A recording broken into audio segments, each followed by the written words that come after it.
দীর্ঘদিন যাবৎ কাজ করতে করতে মানুষের ক্লান্তি চলে আসে, সেই সাথে একটু মাইন্ড ফ্রেশ করার জন্য ঘোরাফেরা দরকার আছে।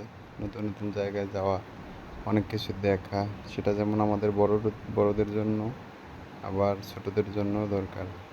বাচ্চাদের নিয়ে বিভিন্ন জায়গায় ঘুরতে যাবেন, ঘুরতে গেলে তারা অনেক কিছু শিখতে পারবে, জানতে পারবে, তাদের মন বড় হবে।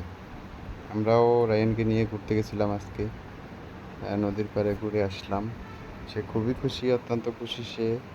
খাবার দাবার, তারপরে পরিবেশ, সব কিছু মিলে নদীর উপরে একটি রেস্টুরেন্ট, এটা নদীর উপরে বানানো।